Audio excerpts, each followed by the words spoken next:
I'm glad that they're going to start working on full streets at a time instead of just splotching throughout neighborhoods and leaving the gravel caps on the replacement lines, because that was something that I know a lot of people weren't really fond of previously with the lead replacement lines.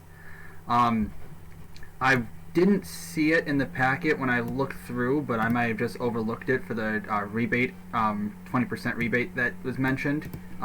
If those details could be outlined into how the city actually would qualify for that, just so we could see it, that'd be great.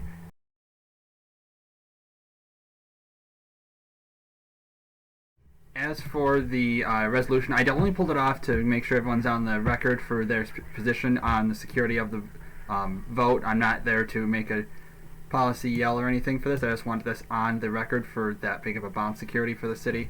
Um, I know I was able to contact Tim in Public Works for the brush pickup, because originally I remember seeing that they were going to do that over a couple of days in the 1st of May, and well, I'm not that far from the south end of the west side of the city limits, and my brush wasn't picked up yet, but I got a nice response from them about the about how it could take a couple weeks to complete. And also, I am making another plea, as we're only one meeting away from the initial budget location or budget notification, that since it is a taxpayer budget, I am looking for oversight for taxpayers again.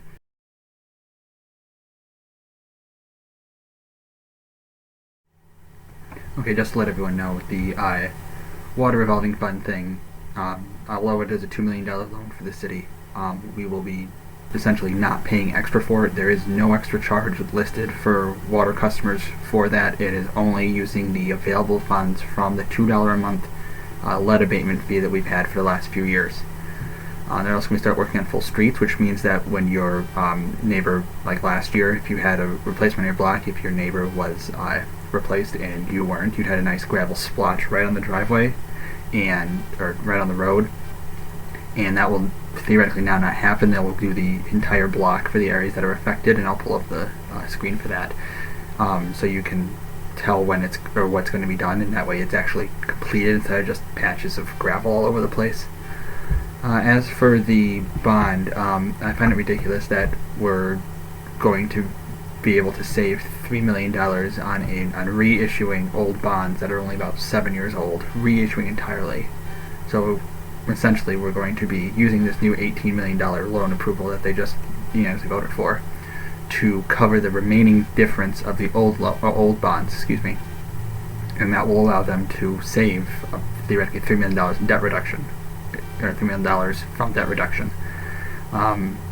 Shows that the original people on the Brownfield and City Commission at the time either couldn't get good rates or didn't look for better rates at the time.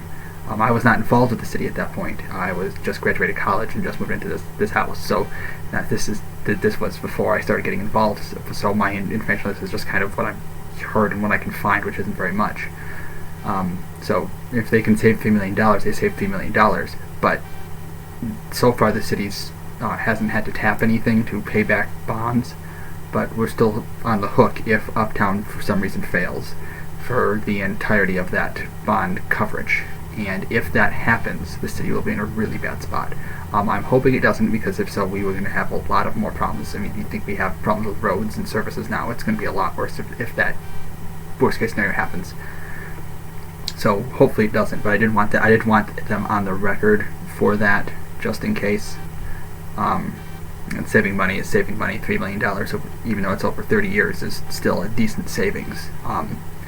Just we don't get it all at once.